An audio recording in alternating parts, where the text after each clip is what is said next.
On the subject of the Palestinians, here's Alex in North London. Alex, go ahead, sir.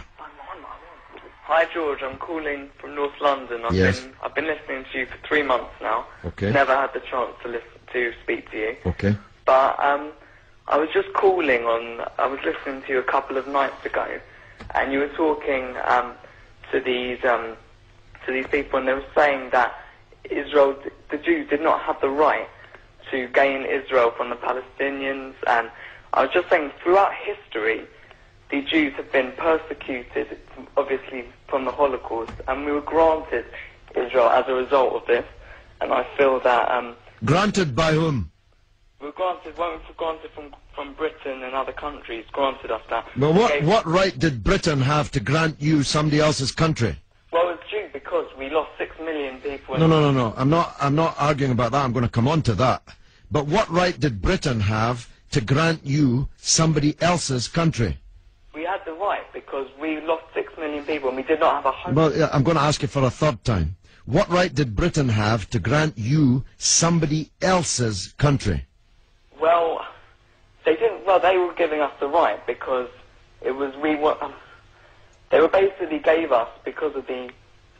But they gave you somebody else's country. That's the point I'm making, Alex. Can you deal with it? Yeah, but the Jews have also had to. They've dealt with this throughout history. Well, Alex, I don't know if you came on with a script and you can't deviate from it. Can you please answer that point? And we'll come to the Holocaust and who was responsible for it and who should have paid and what they should have paid for it.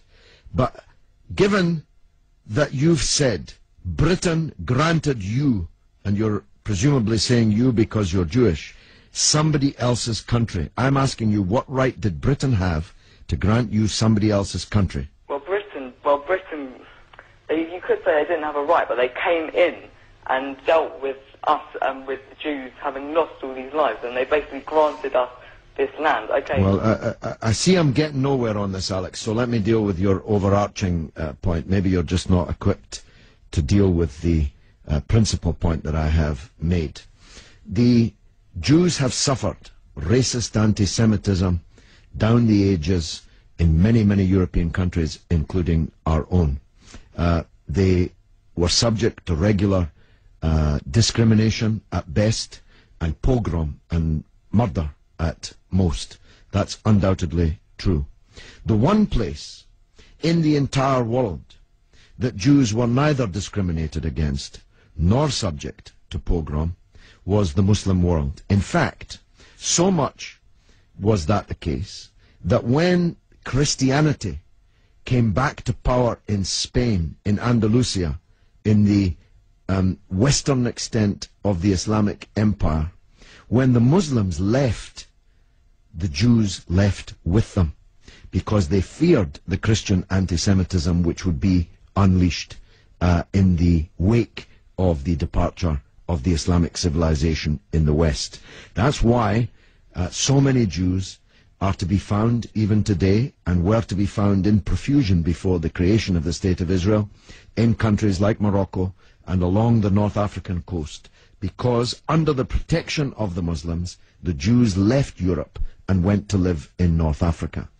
The Palestine that was wiped off the map when Britain granted you somebody else's country had Jews living side by side with Christians and Muslims for century upon century without the slightest trace of discrimination or violence or pogrom. So, what's happened is that Christian anti-Semitism in Europe, which massacred 6 million Jews in the greatest crime in human history, was paid for not by the Christian countries of Europe that either practiced or turned a blind eye to that anti-Semitism, but was paid by the very people who were completely innocent of that Holocaust, who had never persecuted the Jews, who had never pogromed the Jews.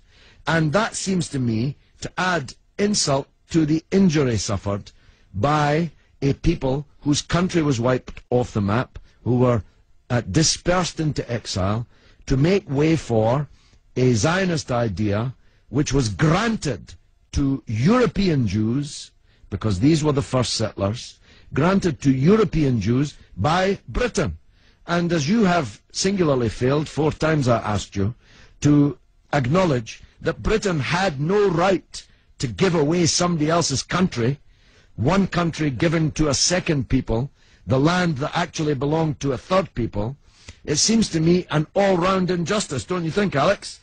Yeah, I agree that they didn't so much have the right, but they were stepping in after the Holocaust to grant it to the Jews. But it was It was long before the Holocaust that Britain stepped in.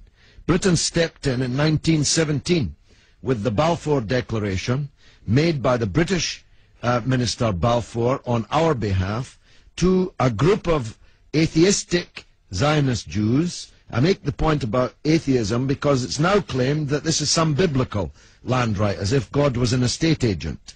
The men to whom Israel was promised were atheistic Jews. They were not only not speaking for all Jews, they represented at that time in 1917 a tiny proportion of the world's Jews. Most of the world's Jews supported communist or socialist parties and ideas at that time.